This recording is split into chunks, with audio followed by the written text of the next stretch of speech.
Alright, is this recording? We are good.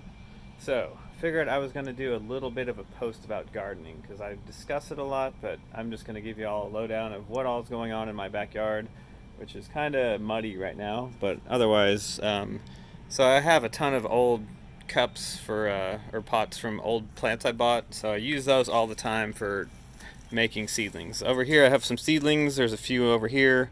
What I do is take these and then transplant them in the bigger pots. So I have some peppers over here that are about to go in here. These are in process celery or parsley that I just bought. I bought one parsley plant and I looked for ones that have a few plants in here. Like here's a basil plant, but it's actually 4 basil plants. So this might be $1.50, but you're paying 40 cents if you can transplant these into individual pots and just buy some dirt. Down here this was some soil that I had from Silver Creek I bought last year. It's kind of dead soil when you buy it, so there's not much life in it. It's good for a base, but then you want to make your own compost, which is what's in here. And I make a ton of compost, which I'll get to in a minute. And over here, this is my usual go-to. Pro Mix is what I use for potting soil if I want to do anything. So I mix all three of these together. A little bit of dirt, compost, and the Pro Mix into this pot, and that's what I'm using for these in here when I'm transplanting. Now I might use Pro Mix directly for seedlings, so these guys over here would be using Pro Mix, and these are some peppers. Here's some tomatoes I grew from seed. I don't mind buying plants if I need any plant. You'll get a head start if you buy plants instead of buying seeds, which is a good time right now to buy some plants. Here's the zucchini. You have to be careful with some plants like zucchini when you're transplanting them. They don't always like to be transplanted. I have a watermelon right here, which I bought. So like I said, I try to find ones that have 3 plants showing up in there. Then I can split them up and then I'll have 3 plants instead of just one single plant in the middle. Here's a cantaloupe that I have and some basil, but otherwise that's my little seedling section. I do have a bunch of potatoes planted. Potatoes will do this. You might want to cut it in half and then you can plant that in the ground. I was going to try growing pineapple, so if you throw this in the ground, or I'm not sure if you need to do it in the water first, you can supposedly grow your own pineapple, which I know people have done. I have not tried it yet, but it's on the process for this year. Otherwise, my backyard is pretty big. If you've never seen it, most of my close friends have. This is just water for dogs, but I'm about to dump it out. So over here is an interesting section. I haven't been always looking at the screen, just pointing it, so sorry if it's kind of chaotic. But so this is a bunch of mushroom compost blocks. I got them directly from a guy named Adam Cohen running Texas Fungus in Fort Worth, or in Arlington. He grows gourmet mushrooms, and the other day he had so many of them that he just let a bunch of people have them. And also he is right now struggling, as so many people are, because he sold mostly to restaurants, and now they're having trouble finding business for selling his gourmet mushrooms. And for me right now, I got his old mushroom blocks, but these actually produce mushrooms if you take care of them and let them be like kind of happy. Some of these are old, like these guys are looking kind of stale, and I really need to be using these way more than I have. They got rained on and they get all kind of weird slimy, so I didn't want to do anything since it's been raining all week. But a lot of these guys, like over here, I can just harvest them, and there I can just make some mushroom soup or like sautés these. A lot of these, I think there's some Italian oyster mushrooms and some blue oyster mushrooms. Like these, I believe, are the blue oyster mushrooms right here. And this is also on top of a giant pile of leaves. So one of my favorite things to do for the garden is either shred leaves for my compost, or I'll take these mushroom compost blocks, because some of these might not produce any mushrooms, and just like it's still got mushroom fungus, but the fungus is a good thing to add to your soil in the garden. So if you want to do mushroom compost, like these are straight from the source and are gourmet mushrooms. So like I said, like if you wanted some gourmet mushrooms, you could stop by right now and I'd be like, here, take some, because I need to use some more tonight. And just since it's been raining, these are like old wasted mushrooms I just picked off and threw on the pile of leaves. But anyways, for the leaves for my garden, I use it for compost, and I'll shred it with a lawnmower. So this is going to take a while. This is good, like probably 60 bags of leaves or so. I like using, I'll just grab people's leaves, honestly, and just be like, throw it in the back of my Scion over there, because I have a hatchback and it works pretty well. But otherwise, or if like my neighbors throw some out, I'll be like, I'll take those, and I've just collected them. But I'll shred this all up. There's a lot of coffee I dump on here straight from Starbucks. Now that's a piece of foam. No, wait, no, that's coffee. But yeah, so there's a bunch of coffee in here, and I mix that up and it helps break it down. Coffee, for me, I use in my compost and like mix it with leaves to just, it works basically as like a mild fertilizer, but it also speeds up a compost pile. And I'll still get to the compost here in a little while, but I'll shred up these leaves and the mushroom compost blocks as mulch, and then I'll spread that around my garden. And as it breaks down, like this whole section over here is the first part of the garden. I also have a fruit tree. This is a Moore Park apricot tree, and as a beer brewer, I've always liked apricot sour, so I wanted to grow my own. I just haven't figured out where to put it in the yard. I'm trying to figure out, like, the issue with my yard is it floods, and that's a whole nother subject. But right now, from here, this is my neighbor's yard in that direction. All the water flows through here, out this direction, through the garden, and out to the back corner by that piece of plywood by the fence. So there's Zora over there. This is the current state of the garden. I'll get to that in a second. This right now is kind of my permanent herb garden, but I've also got hops growing, which just sprouted. So this right here, you just have to know your plants. This is just some weed that's popping up in the middle of it. I'll rip up all weeds whenever I get the chance. This is fresh oregano. I have some fresh onions that are like garlic, or like this is a type of garlic chive. Now this right here is an artichoke.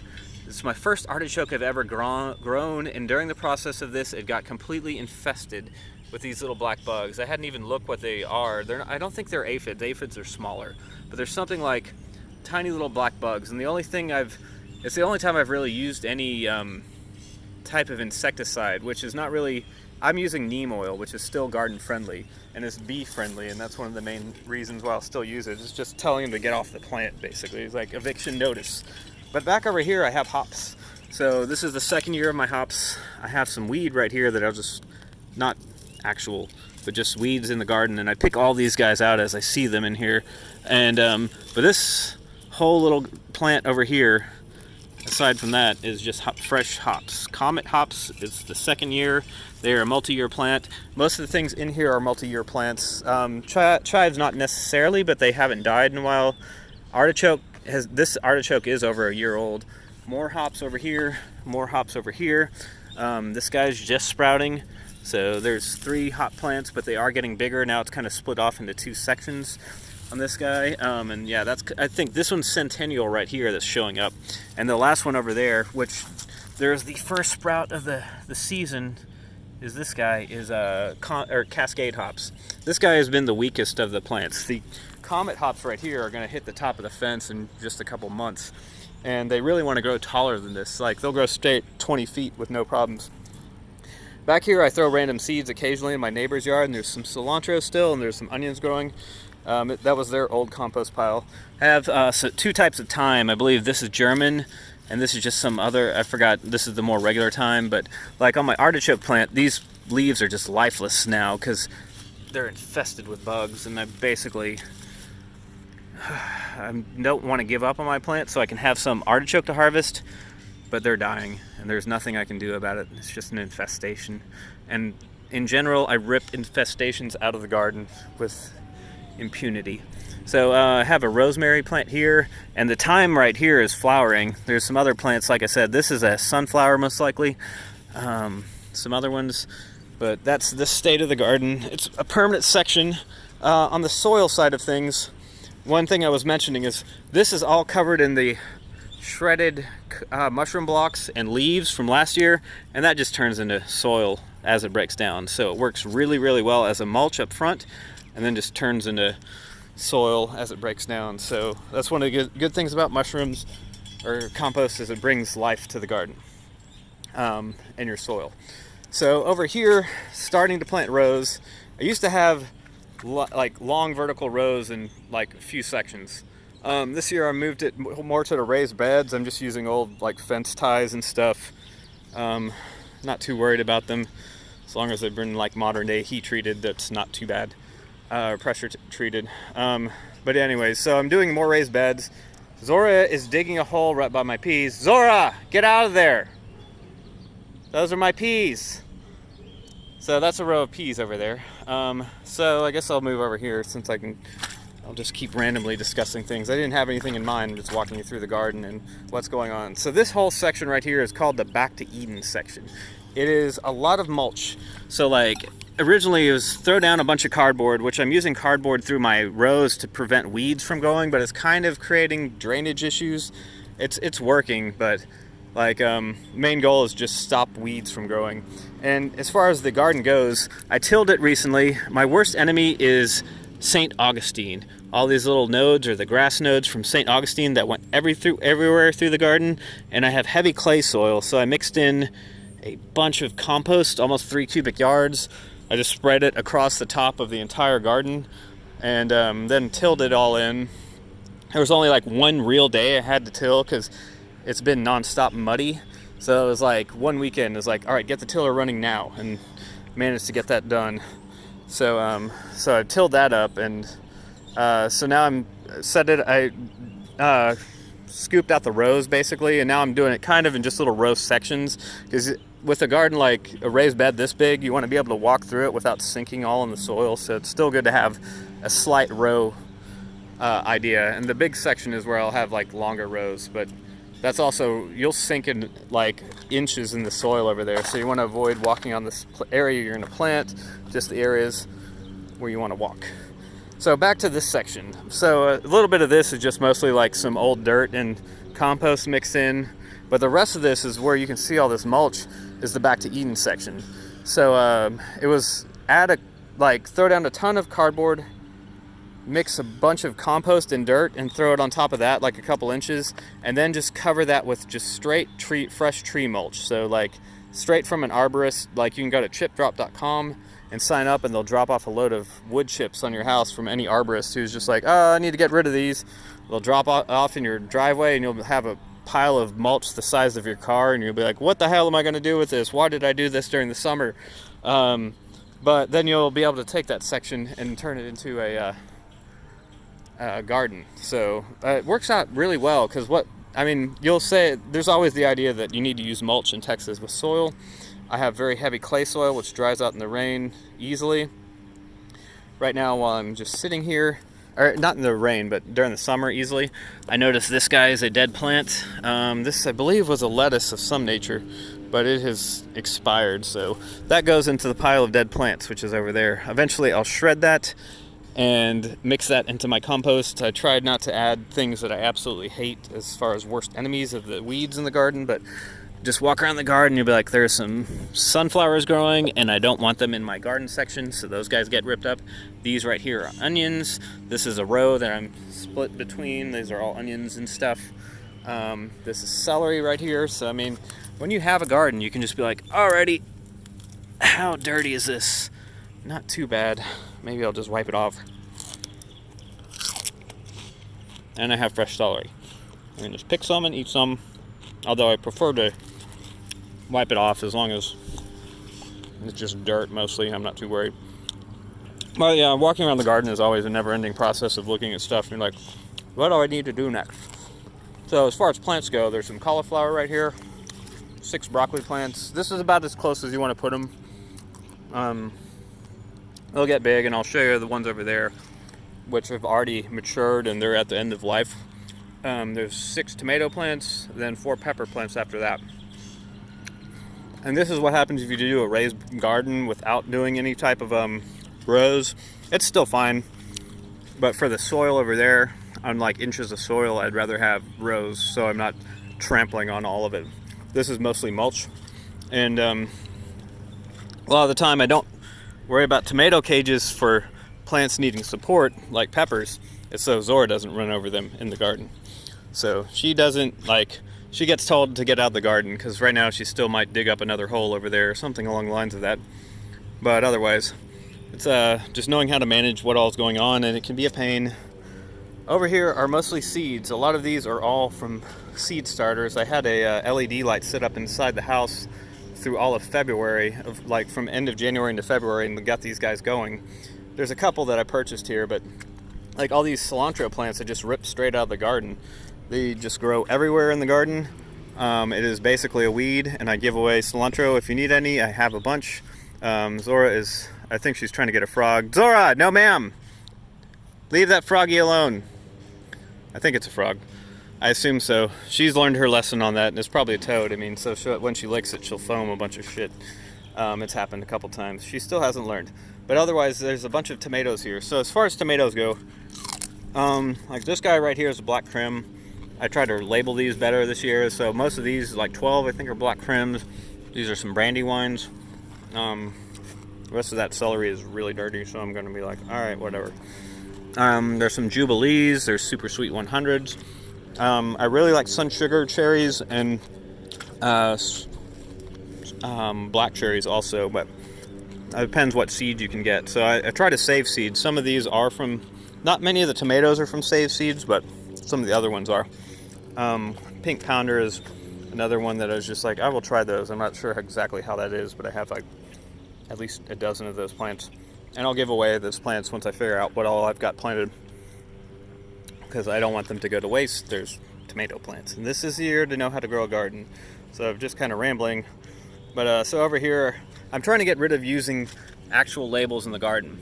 They get knocked over and then get stuck in the soil, and then if I till it or shred it, I just find chunks of plastic everywhere, because honestly, plastic is my worst enemy. That is a chunk of mushroom compost, but that right there and that right there are just chunks of plastic. There's another one.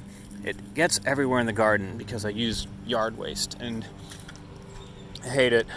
Plastic is a systemic issue in our society, and we need to get more to stuff that decomposes, because it's everywhere in our life. And that's a whole nother story, but I'm just going to note that I totally hate plastic, because I can find it everywhere in the garden whenever I look for it, and then I just rip it out and get rid of it, but it's always in here. Little pieces of plastic. I get annoyed, but save that for another day, because this is mainly the garden. That's garden management 101. This section is kind of supposed to be a drain for the yard, but I've been walking in it so much in the past week when it's been muddy that it is now a slog fest. But water does flow out here, and this little channel right here is the exit path of the garden.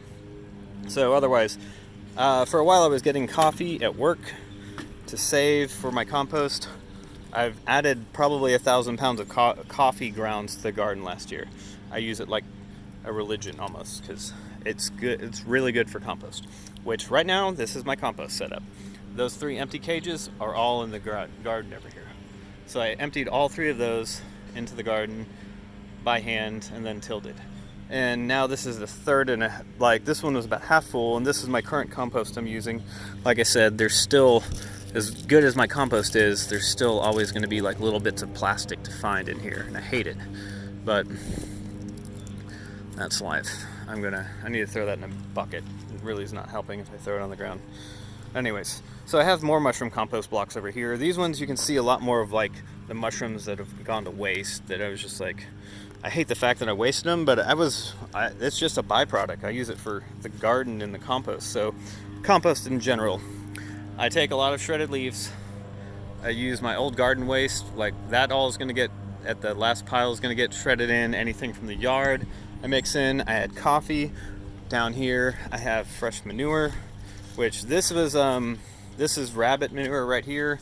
This is horse manure, and I got these for free and bagged them all up myself, and then I mixed it with like bags of coffee, because like I said, I use a lot of coffee. This right here, there's at least 1, 2, 3, 4, 5, 6 bags of coffee that I got from Starbucks probably in the last month.